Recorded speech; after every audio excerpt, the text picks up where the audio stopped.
KTDA katika kaunti hii ya Kirinyaga wamesema kuwa kuna upungufu kwa malipo ya bonasi za mwaka wa kifedha wa mwaka 2024-2025 huku shilingi ya Kenya ikiendelea kuimarika dhidi ya dola ya Marekani. Kwa mujibu wake, mkurugenzi wa kiwanda cha chai cha Ndima John Midhamo amesema kuwa chai huuza kimataifa kwa dola na shilingi, isipokuwa imara mapato ya mkulima huenda chini, hali ambayo anasema kwamba huathiri malipo ya bonasi kwa wakulima. Malipo ya bonasi kwa wakulima wa chai mwaka huu yamepungua yakilinganishwa na mwaka jana, hali ambayo imezua hisia mseto miongoni mwa wakulima wa Kirinyaga na maeneo mengine humu nchini, wakurugenzi wakibainisha sababu kuu ya kupungua kwa malipo haya ni kupungua kwa dola kutoka shilingi 160 hadi 129, jambo ambalo limepunguza mapato ya wakulima. Tumekutana kwa sababu ya ile matokeo ya Friday ya bonus, na tuliona ya kwamba zoni yetu imefanya vizuri sana, na ile kitu imefanya pesa zingine zipunguze ni kwa sababu ya dola.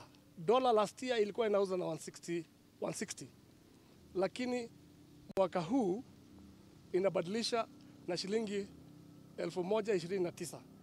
Kwa hivyo ukiangalia lazima pesa zingeenda chini.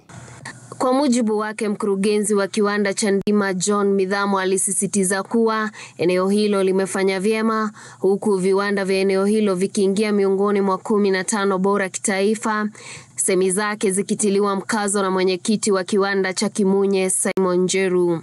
Na tungetaka kuambia wakulima wa majani chai kwamba bei ambayo tulilipa haikuwa mbaya sana, na mtu ni vizuri kulinganisha factory yake na zingine, kwa sababu kuna factories zingine zimepoteza hata shilingi 10 ukilinganisha bei ya mwaka huu na mwaka uliopita.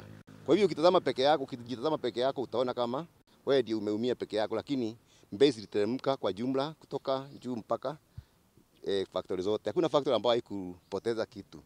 Akihutubu upande wake, mwenyekiti wa kiwanda cha Dhumaita Richard Magu alifichua kuwa viwanda vitano vya eneo hilo vinahudumu zaidi ya wakulima 70,000 na mwaka huu vimetoa jumla ya shilingi bilioni 5 kwa malipo ya bonasi.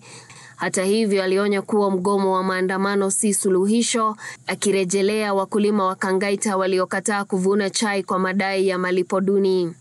Tukihuzunika sana kuona factory moja yetu hii Kangaita wameanza siasa nduni, siasa ambayo itarudisha hiyo factory nyuma. Na sisi tunaongea kwa sababu hii ni mambo ambayo tumeona. Kwa hivyo sisi tumekuja na pia kuomba wakulima wa Kangaita, tafadhalini endeni muongee mambo yenu kinyumbani. Muache kuleta siasa kwa majani chai.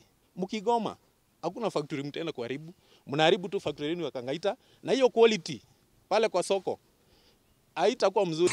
Aidha, viongozi hao wamehimiza wakulima kuangalia viwanda vilivyopelekea malipo ya juu na wajifunze mbinu zao ili kuongeza mapato yao, huku wakisema njia pekee ya kufanikisha malipo bora siku za usoni ni kuboresha mashamba na kuhakikisha wakulima wa chai nchini wanaendelea kuuza chai hii kwa bei ya katika soko la kimataifa.